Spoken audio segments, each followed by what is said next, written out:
Hi, my name is Susie Lander. I'm here to do my video blog for Social Justice, Week 5. I really enjoyed the reading that we had this week.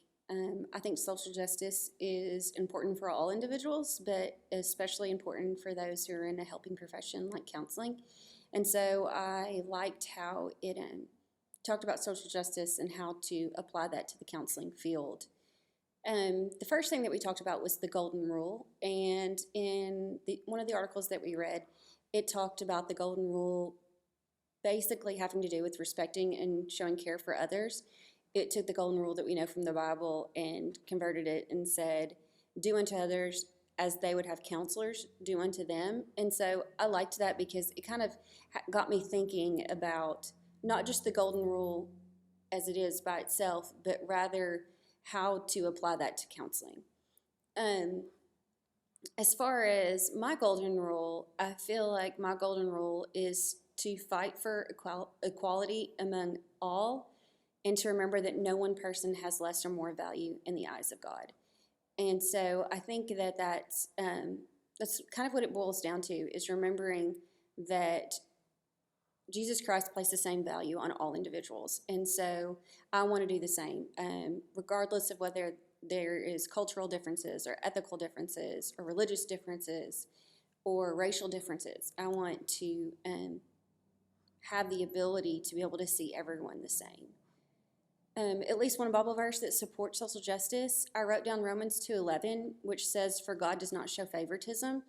And I like that because it helps us remember that everyone, like I said before, everyone is the same in God's eyes, and he doesn't show favoritism. It was talking about the Jews and Gentiles and how basically, God wasn't showing favoritism to them, one group or the other. Also, I wrote down Romans 15:5, which says, "May the God who gives endurance and encouragement give you the same attitude of mind towards each other that Christ Jesus had."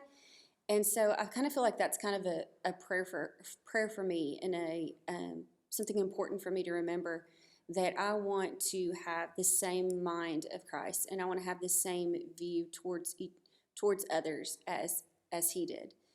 And then at least one action I'm willing to take towards social justice. One thing that I really feel like God's called me to is to help those who have suffered from trafficking, specifically sex trafficking, but also labor trafficking.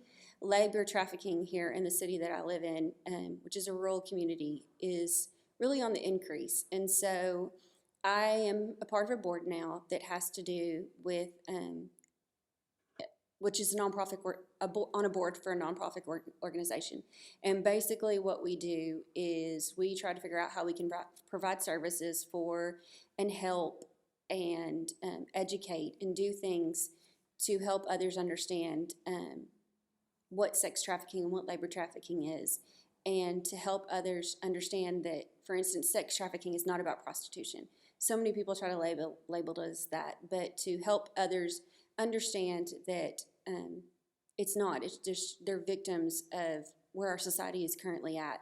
And so I feel called to advocate for them and to be able to be involved. Ultimately, my goal when I finish this program is to be able to work for a nonprofit and help counsel victims of trafficking, specifically sex trafficking. And so for now, that just looks like being involved in my city and trying to figure out how I can get involved in the individuals' lives that we're serving who have been through this.